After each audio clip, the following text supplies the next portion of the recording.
Right. Today, we are diving into a book that is, and I'm not exaggerating here, a total game changer for so many people. Atomic Habits by James Clear. But this isn't going to be some boring book report. We're going to pull out the most powerful, practical ideas from this thing that you can actually use to start building a better life, like right now. So let's be real for a second. Have you ever started a new gym plan, right? You're totally pumped, you're full of energy, and then 2 weeks later, you've just stopped going. Or what about that side hustle you were so fired up about back in January? How many times have you felt that incredible rush of motivation, only to have it completely disappear when it was time to, actually do the work? If that sounds even a little bit familiar, here is the most important thing you need to hear. The problem is not a lack of motivation. And it's definitely not you. The problem is your system. And today we're going to figure out how to fix it. Okay, let's get into the first huge idea from the book, the absolutely massive power of tiny, consistent actions. You really don't need these giant, heroic efforts to get where you want to go. What you need are small steps that you can repeat over and over again. Now, this is where the math gets kind of wild. If you just get 1% better every single day, you won't just be 365% better at the end of the year. No, because of compounding, you'll be nearly 37 times better.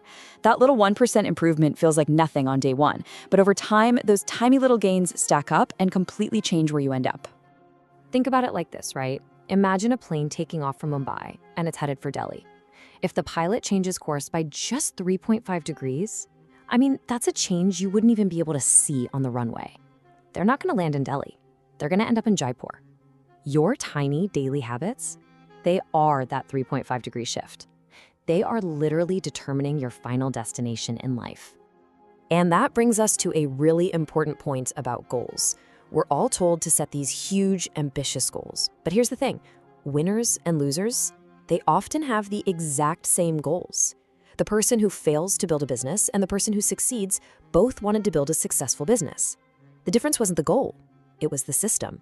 One of them had a system of daily actions, like I will research at 8 a.m. and pitch clients at 2 p.m., while the other person just had the dream. The system is what makes all the difference.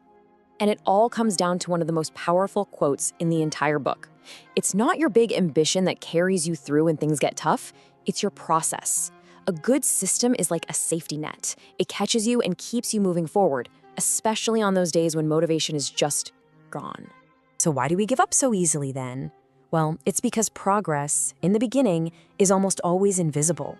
We put in the work and we expect to see results immediately. Have big muscles in 2 weeks or double our money overnight. But habits work slowly. They build up momentum under the surface in what Clear calls the plateau of latent potential. This is that valley of disappointment where most people quit, usually right before the big breakthrough happens. The Chinese bamboo tree is the perfect example of this. You water it, you take care of it every single day, and for 5 straight years, nothing. It seriously looks like all your effort is for nothing. But then, in its 5th year, it suddenly explodes, shooting up 90 feet in just 6 weeks. So, did it grow in 6 weeks? Of course not. It spent 5 years building a massive root system underground. Your efforts aren't being wasted. They're building the foundation you need for your own breakthrough.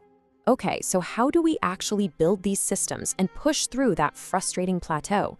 Well, the book gives us this really simple, really powerful framework for engineering our habits. It's called the 4 Laws of Behavior Change. Turns out, every single habit you have, the good ones and the bad ones, follows this exact same 4-step loop. There's a cue that triggers a craving, which then motivates a response, and that response leads to a reward. So if we want to change our behavior, we just have to learn how to play with this loop. So to build a good habit, you just rig the loop in your favor. First, you make the cue obvious, like put your running shoes right by the front door. Second, you make the craving attractive. Maybe you only let yourself listen to your favorite podcast when you're on a run. Third, you make the response easy. Don't commit to a marathon, just commit to a 2-minute run. And finally, you make the reward satisfying, like putting a big fat X on your calendar every time you do it. And what about breaking a bad habit? Well, you just flip it. You invert the laws. You make the cue invisible. Get the junk food out of the house. You make the craving unattractive. Remind yourself how terrible you feel after you eat it. You make the response difficult.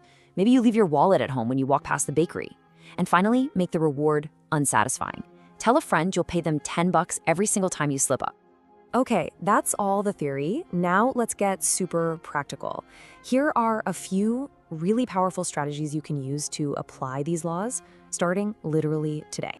First up is something called habit stacking. And the formula, honestly, is so simple as genius. After my current habit, I will do my new habit. So instead of just hoping for motivation to show up, you're physically linking your new habit to one that's already wired into your brain. It creates this natural domino effect. So here's my personal morning habit stack. Waking up is the cue to go to the balcony. Going to the balcony is the cue to meditate for 20 minutes. Meditating is the cue to take a shower. The shower is the cue to organize my workspace. That's the cue to make coffee, and the coffee is the cue to finally open my to-do list. See how that works? Each action is a domino that just knocks over the next one. By the time I actually start working, I've already built up this unstoppable momentum for the day. But what if a new habit just feels huge, like it's too much? That's when you use the 2-minute rule. The goal is not to run a marathon, it's just to put on your running shoes. The goal isn't to write a whole book, it's to write one single paragraph. Anyone can do something for 2 minutes. And the funny thing is, once you start, the inertia of just doing the thing often carries you forward. But what happens when you fall off track? Because let's be honest, you will. We all do. The goal here isn't perfection, it's consistency. And the most important rule for being consistent is this: never miss twice. Missing one day, that's an accident. It happens. Missing 2 days in a row, that's the start of a new bad habit. The real skill isn't about never failing. It's about how fast you can get back on track. And here's a fantastic little mind trick for handling that first missed day without feeling like a failure. Instead of beating yourself up, just mark it with a cross on your calendar and tell yourself, this was a day I lived for myself. I did what I wanted. This totally reframes a potential failure into a necessary break, which helps prevent burnout and makes it so much easier to just jump right back in the next day. Okay, so we've got all these amazing tools, but let's go one level deeper. Let's talk about the real true engine of change and what your very first step should be. So behavior change happens on 3 levels, kind of like an onion. On the outside layer, you have your outcomes. That's the what you want to achieve, like losing 10 kilos. The middle layer is your process. That's the how, the habits and systems you follow, like your workout routine. But the deepest, most powerful layer, that's your identity. That's the who, your core beliefs about who you are as a person.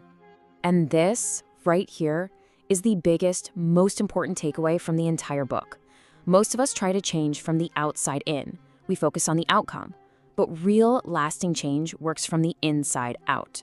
The goal isn't just to write a book, it's to become a writer. The goal isn't to run a marathon, it's to become a runner.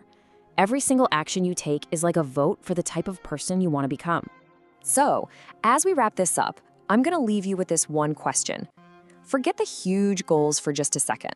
What is one tiny, atomic action you can take today to cast a vote for your new identity? What are you going to do to become just 1% better?